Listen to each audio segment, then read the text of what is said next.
Diantre. Throckmorton, allí está sentada esa preciosa jovencita con quien has estado recorriendo los pasillos, y lleva a dos angelitos de la mano. El comentario del coronel Alton sacó a Throckmorton de la entusiasta discusión sobre el potencial del aluminio. Era dueño de parte de la refinería, en la pintura y en la joyería, y lo hizo volver de inmediato al jardín, donde estaba teniendo lugar el té de su madre. La gravilla del camino crujió bajo sus pies cuando se volvió para ver a Celeste, enmarcada a la sazón en la pérgola resplandeciente de blancas rosas trepadoras.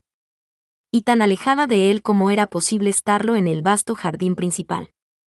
Llevaba de las manos a Penélope y a Kiki. Por Júpiter. ¿No hacía ni 4 horas que le había ordenado, las niñas, son suyas? Preguntó Lord Ruskin. Throckmorton ignoró la insinuación oculta tras la pregunta. Había ordenado a los sirvientes que la señorita Celeste estuviera lista para el té. Nada más, había dicho. La merienda del jardín debía tener prioridad. Cuando les había dado las órdenes, los sirvientes se habían mostrado radiantes, imaginando que él apoyaba los insensatos planes de Celeste de casarse con él. Incluso se había sentido culpable de haber ascendido en la consideración de aquellos, cuando lo que pretendía en realidad era provocar que Celeste metiera la pata. Pero aquellos sirvientes creían que Celeste no podía equivocarse. A ninguno se le ocurrió pensar sobre el hecho de que ella llevara a las niñas a la merienda al aire libre.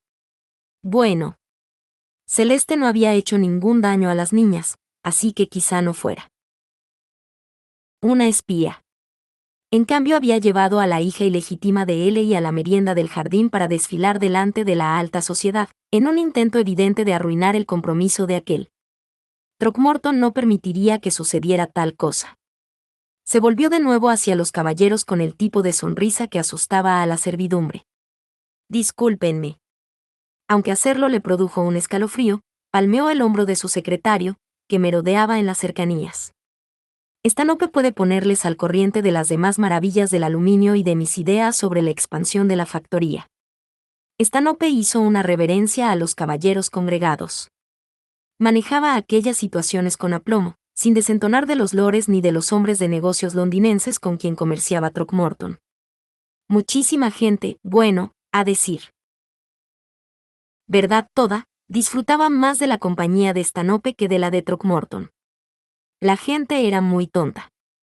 Al examinar aquella cara tan familiar y amistosa, a Throckmorton se le hacía muy cuesta arriba creer que Stanhope fuera capaz de cualquier fechoría, cuanto más. No, era imposible. Stanhope es mi mano derecha. Pregúntenle lo que deseen. Insinuando la más breve de las reverencias, Throckmorton se encaminó hacia Celeste abriéndose paso a través de los invitados que charlaban en los senderos. Tenía que hacerla regresar a toda costa, antes de que demasiada gente viera a las niñas. Demasiado tarde. El joven vizconde Blackthorne entró en el sendero donde se encontraba Celeste. Esta sonrió e hizo una reverencia. Acto seguido, se inclinó sobre las niñas para decirles algo. Obedientes, las niñas hicieron sendas reverencias. Kiki, con una floritura que realzó su vestido púrpura de volantes, y Penélope, la suya, con sencillez y eficiencia. La llegada de la hija ilegítima no exigía anunciar el acontecimiento, así que la mayoría de los invitados debían de estar preguntándose acerca de la identidad de Kiki. ¿Qué estaba contando Celeste sobre la niña? Throckmorton dirigió la mirada hacia Lord y Lady Lonshaw y Jacinthe. Estaban mirando fijamente a Celeste y a las niñas.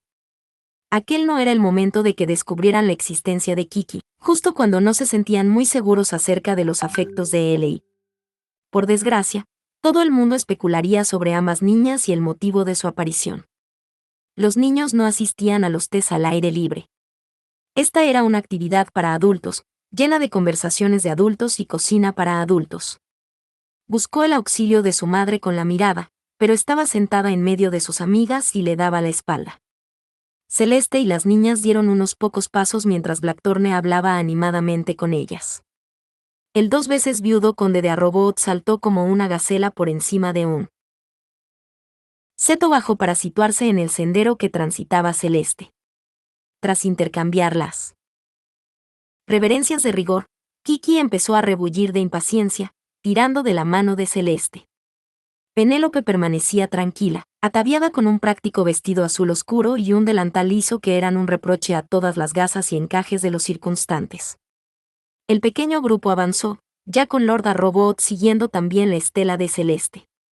Con su belleza, el tono de su voz y la franqueza de su sonrisa no cabía duda de que Celeste atraería a los caballeros, sobre todo en un escenario tan informal, donde ellos podían tomarse la libertad de presentarse a sí mismos.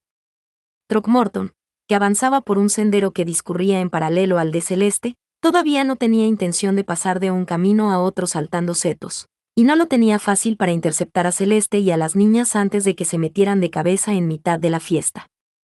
Pero tenía que alcanzarlas pronto, antes de que ocurriera el desastre. ¿Qué explicación estaba dando Celeste acerca de Kiki? Celeste llevaba un radiante vestido rosa que prestaba a su tez un resplandor de arrebol. Un cuello amplio y tradicional le bajaba por el escote, y unos puños igualmente anchos le rodeaban las muñecas diminutas. La anchura de la falda realzaba la esbeltez de su cintura, de la misma manera que el ceñido corpiño ponía de relieve la firmeza del pecho. Throckmorton desechó aquellos pensamientos. No debería estar reparando ni en la tez ni en la cintura ni en el pecho de Celeste. Debería estar concentrándose en qué hacer ante aquel insólito giro de los acontecimientos, y debería estar tomando nota de lo evidente, que Celeste tenía unos bonitos y caros vestidos que estaban fuera del alcance del sueldo de una institutriz. Sin duda, aquel era un indicio de su complicidad con los rusos. Señor Throckmorton ignoró la vacilante llamada proveniente de detrás de él y concentró toda su atención en Celeste y su cada vez más numeroso séquito. Unos dedos le tiraron del codo. «Oh, esto. Garrick».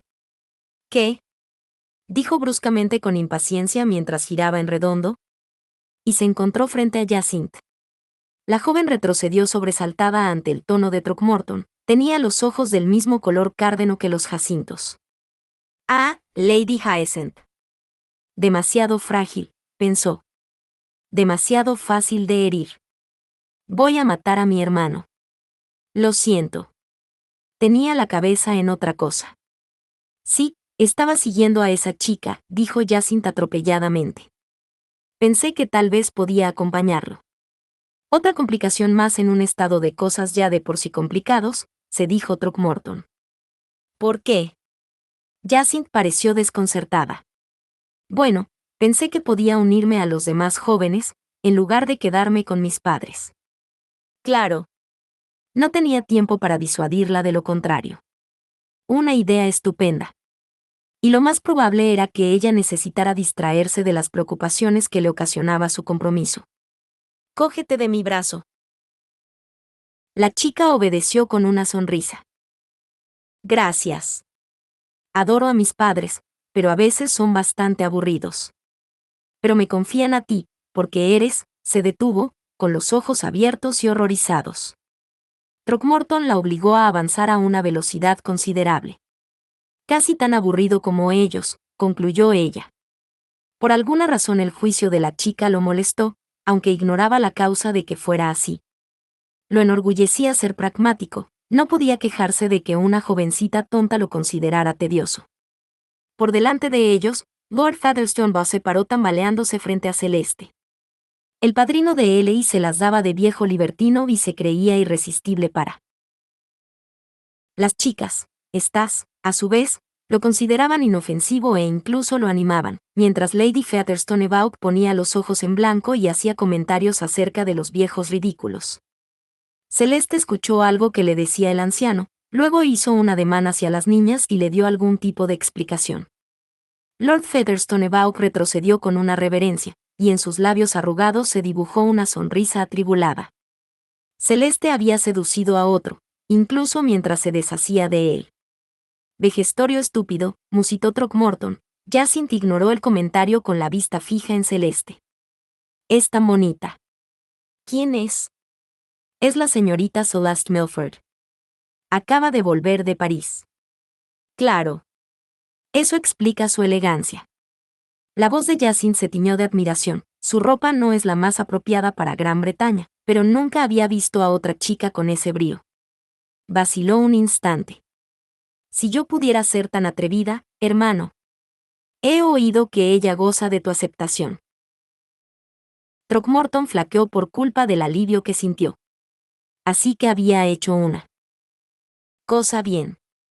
Jacint creía, en efecto, que era él, y no Ellie, quien estaba liado con Celeste. Tal y como has dicho, es muy bonita, dijo en un tono que no lo comprometía. Doblaron un recodo y por fin se encontraron siguiendo a Celeste, aunque Throckmorton fue incapaz de verla a causa de la muchedumbre. Ella y su grupo se estaban dirigiendo a lo alto de la colina, hacia el ridículo castillo de ruido que coronaba la propiedad. Aquella no era la manera en que él había planeado la presentación de Celeste, no era así como él había pretendido que se desarrollaran los acontecimientos. Había imaginado que ella permanecería a su lado, cogida de su brazo, callada e insegura ante el nuevo entorno. Por el contrario, con toda la atención que atraía, bien podría haberse tratado de una dignataria de visita. El té bien podría haber sido organizado en su honor, ella, una posible espía y seductora indiscutible, y no en el de la pobrecita Jacint. Throckmorton bajó la mirada hacia la chica que llevaba del brazo. ¿Estás disfrutando de la fiesta? Bueno, yo. Es estupenda, por supuesto, todo es como debería ser, excepto Ellie. Dios santo, el labio inferior de la chica estaba temblando. Sí. Ha sido una verdadera lástima lo de las fresas y los demás accidentes. Throckmorton oyó el jadeo de Jacint. No era de extrañar que tuviera un padre tan protector, era tan franca, tan honesta, tan vulnerable. Si quería sobrevivir en el mundo feroz de la alta sociedad, debería aprender a controlarse y a cuidar sus reacciones. ¿Qué otros accidentes? A Throckmorton se le agarrotaron los hombros, y se hurgó los bolsillos en busca del pañuelo, no fuera a hacer que Jacint la emprendiera a sollozos. Tuvo un pequeño tropiezo, eso es todo. Oh, pobre. Jacint miró hacia atrás. Debería ir junto a él. No hablará contigo. Solo a través de la puerta. Pero. Sí, más tarde deberías ir a hablar con él. No sabía qué hacer con una chica que amaba a él y que quería casarse con él. Bueno, lo sabía, pero a Jacint no podía seducirla, a ella no, el pobre chico se siente abandonado. De hecho, a Throckmorton le divirtió imaginar a su hermano lidiando con una chica lloriqueante. Dejarle, en suma, que limpiara un poco de su propia porquería. Jacint bajó la voz hasta convertirla en un susurro. No. ¿No querrá verme? Pero te hablará. Entonces, iré junto a él, dijo Jacint y la resolución animó su voz. Pero después del té, dijo Throckmorton.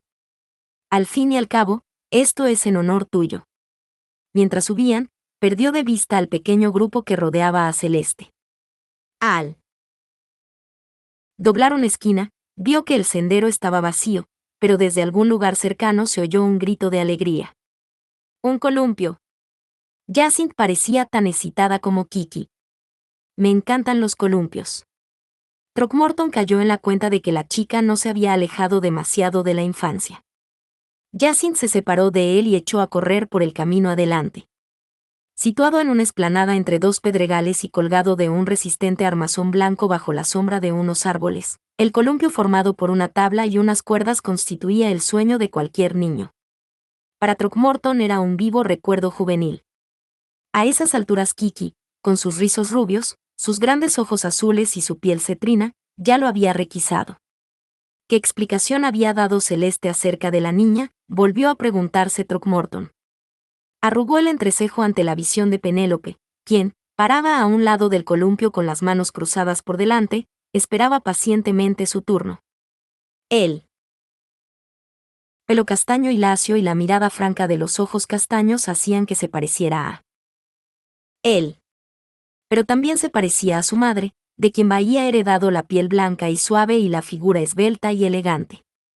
La muerte de Joanna había sacudido los cimientos de la pequeña familia. Penélope se había quedado desorientada y triste, y Throckmorton se había esforzado en que su hija se sintiera segura. Se había convertido en una niña con una desenvoltura mayor de la que correspondía a su edad, y él se alegraba de su madurez. Entonces había llegado Kiki, y la serenidad de ambos se había hecho añicos. De repente, Penélope empezaba a mostrarse revoltosa y traviesa. La mirada de Throckmorton se desvió hacia Celeste. Había parecido tan perfectamente idónea para la tarea de restablecer la paz en la casa. Odiaba perder aquella oportunidad, odiaba tener que estropear sus planes.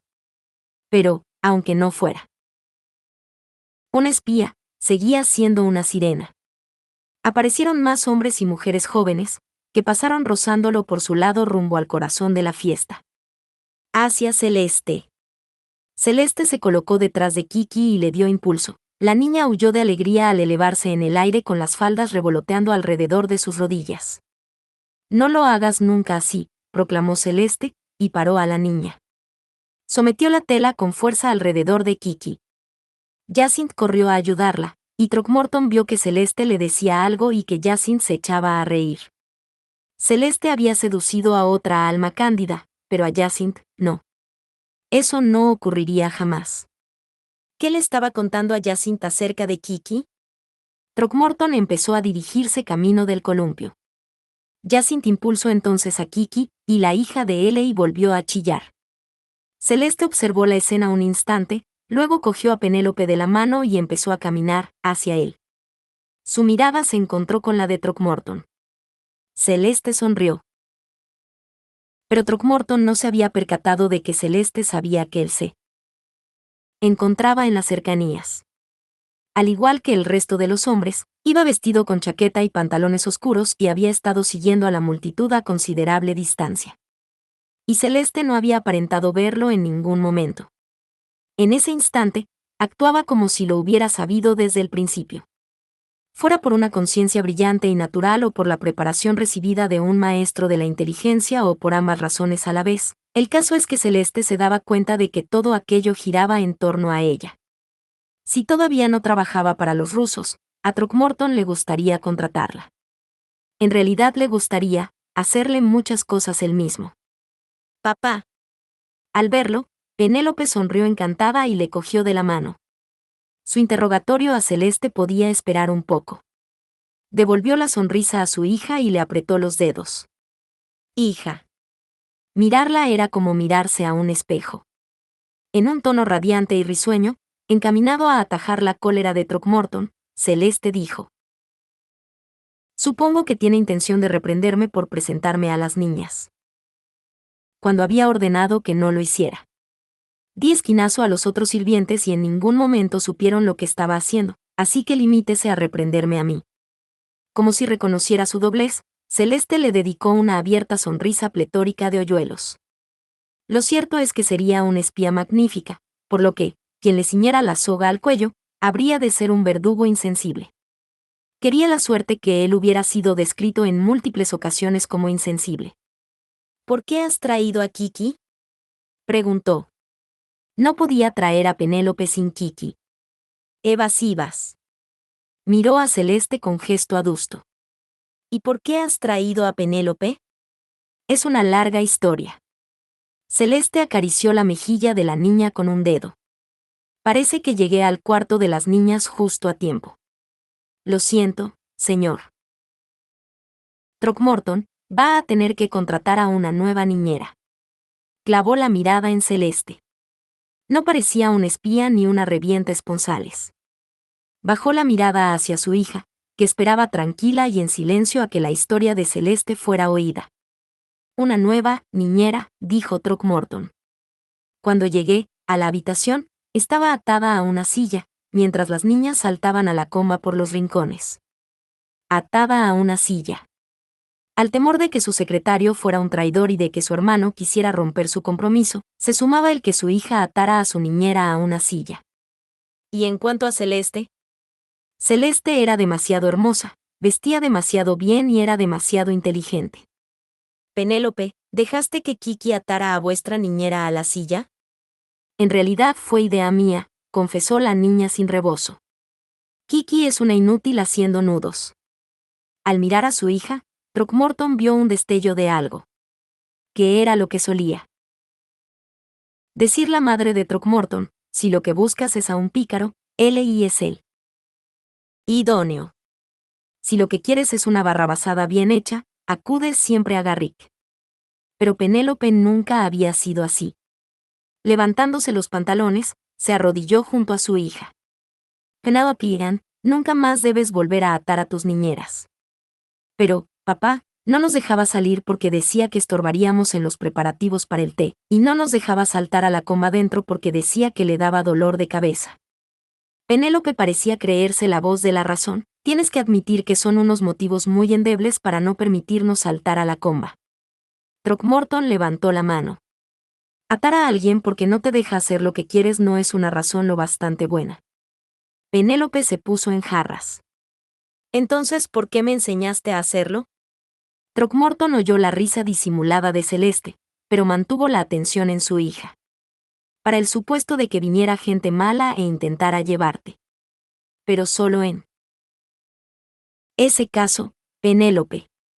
Se levantó e hizo un gesto con la cabeza a Celeste. Listo. Ya. Está bien de problemas. ¿Enseñó a su hija a atar a la gente? No se me ocurre cómo podría enseñarle a bordar, respondió con cara de palo. ¿No te enseñó tu padre a atar a la gente? No, me enseñó a atar rosas a una espaldera. MMM. Qué extraño. Miró hacia el columpio con el ceño fruncido. ¿No le toca a Penélope? Vamos, Penélope. Solás se echó a correr hacia el columpio. Tú eres la siguiente. Throckmorton se preparó para una explosión de cólera por parte de Kiki, pero Celeste habló con ella y se bajó del columpio sin ningún incidente. Penélope se subió de un salto y Jacinthe le dio impulso. Entonces, Celeste condujo a Kiki hasta él. La niña balbucía en francés, como siempre, y como siempre ignoró el saludo en inglés de su tío. Si tan solo contestara una vez. Pero tenía que ser paciente. La niña había perdido a su madre, al igual que Penélope, y su reacción consistía en negarse a aceptar las circunstancias de su nueva vida. Throckmorton era capaz de entenderlo, aunque no podía aprobar que Kiki amargara la vida a su hija o la indujera a la rebeldía, ni que lo ignorara de forma tan rotunda. Kiki cabeceó para todos los lados, agitó las manos expresivamente y barbulló en francés. Dile que no debe atar a nadie, ordenó Throckmorton a Celeste. Ya se lo he dicho. ¿Y lo entiende? Claro. Celeste no tenía necesidad de decirlo, pero a la niña le traía sin. Cuidado. Quiere que también le enseñe a ella a atar a la gente. Celeste parecía tener problemas para conservar la seriedad. Throckmorton la miró con el entrecejo arrugado. Según parece quedó muy impresionada con la eficiencia de Penélope, dijo Celeste alegremente. Throckmorton vaciló. Quiso decir que no rotundamente, que bajo ningún concepto enseñaría a Kiki a hacer nudos. Pero era una oportunidad tan buena, no enseño a hacer nudos en francés. Estaba observando a la niña y no se le escapó el fugaz momento de comprensión. Lo entendía a la perfección, y él y Celeste esperaron a que Kiki se debatiera entre sus deseos y la rebeldía. Al final ganó la rebeldía. «Je parle pas l'anglais», dijo a Celeste. Celeste se volvió hacia él. Dice que no habla inglés. Bueno, pues yo no hablo francés. Kiki dio una patada al suelo. 3 estúpide. Eso lo ha entendido enseguida, observó Throckmorton. Ninguno de los presentes es tan ignorante como pretende. Celeste se inclinó en una pequeña reverencia dirigida a él y luego hacia la enfurruñada Kiki. Ningún aspecto del interrogatorio de Throckmorton había transcurrido como debería. Cogió a Celeste del brazo y la apartó de Kiki. ¿Qué es lo que has estado contando sobre la niña? ¿Sobre Kiki? Tuvo la desfachatez de aparentar sorpresa. ¿A quién? Throckmorton hizo un gesto en torno suyo. A cualquiera. Nada. ¿Qué quieres decir con nada? Dijo con brusquedad. Algo tienes que haberles dicho sobre la niña. Ahora lo comprendió, porque Celeste adoptó un gesto grave. No he dado ninguna explicación sobre Kiki. Podía ser una amiguita de Penélope que hubiera venido a pasar el día. Podía ser la hija de uno de sus invitados. Podía ser una prima. La familia del padre de usted es un enigma para la alta sociedad. A sus invitados les trae sin cuidado quién es ella, señor Throckmorton. Solo usted sabe que hay un misterio. Celeste consiguió algo que solo unos pocos habían conseguido, le hizo sentir idiota. Le aseguro, señor Throckmorton, que nunca utilizaría a una niña como arma. En ese momento se sintió calumniador y desconfiado. Te agradezco la tranquilidad, dijo con frialdad.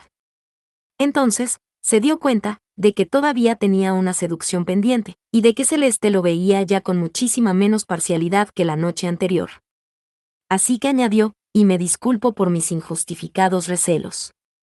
Ella le aceptó las disculpas con agradecimiento, pero con seriedad. Gracias.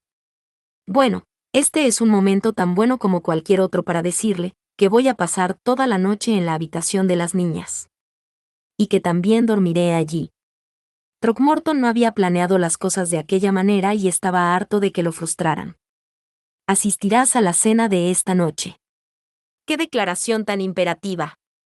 Para mi primera aparición ya llega con la merienda de hoy.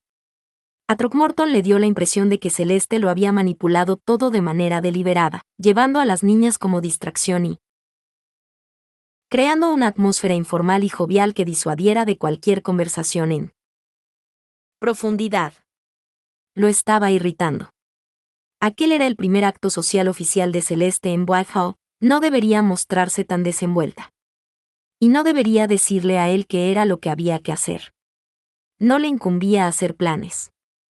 Elegiré a algunas de las sirvientas para que se queden con las niñas hasta que hayamos encontrado 2 nuevas niñeras con experiencia. Pues claro, pero me parece que las nuevas niñeras querrán algún tipo de garantía sobre su seguridad. Puedo prometer sin ningún riesgo que Penélope y Kiki estarán mejor si las vigilo yo. Kiki empezó a barbotear, señalando hacia el columpio. Tienes que compartirlo, respondió Celeste. Luego se dirigió a Throckmorton. ¿Por qué no manda construir 2 columpios? A Throckmorton se le descolgó la mandíbula. 2. Nunca se le había ocurrido semejante cosa.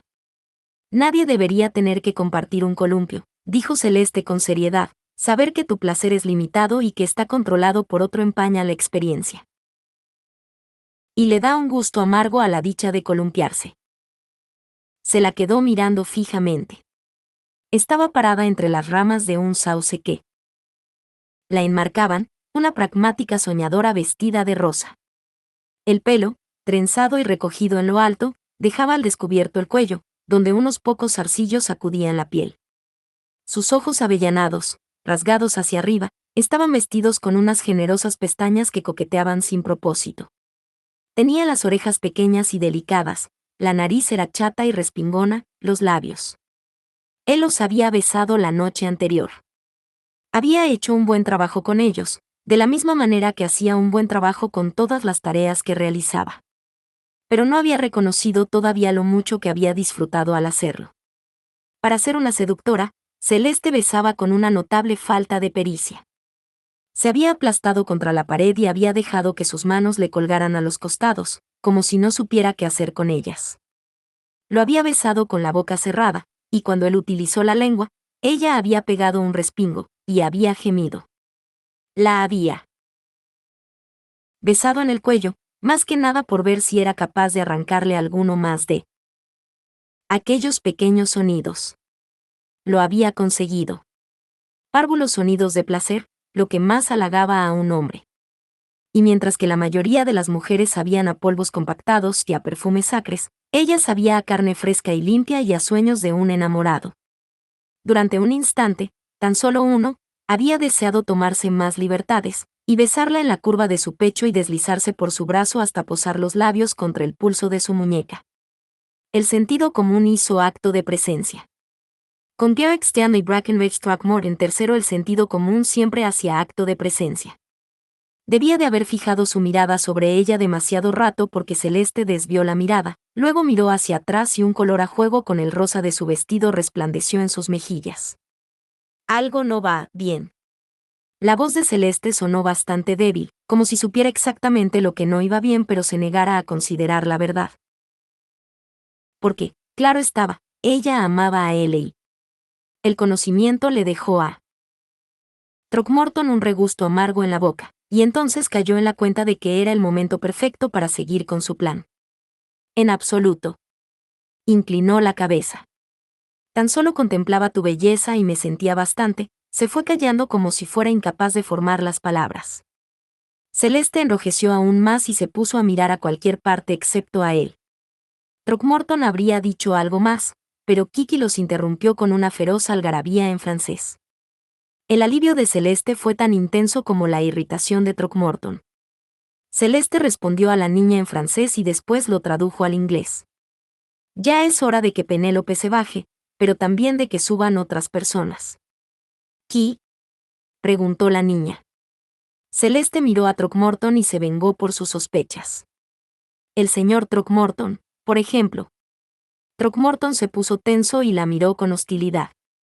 Kiki ni siquiera tuvo la delicadeza de taparse la boca antes de soltarla. Carcajada. Ya me columpié cuando me tenía que columpiar. Estoy segura de que lo hizo, señor Throckmorton. Pero los ojos de Celeste también estaban bailando. ¿Pero por qué no se sube ahora? Él irguió los hombros y, adoptando un aire de solemnidad como si de la toga negra de un abogado se tratara, respondió, muy bien. Subiré.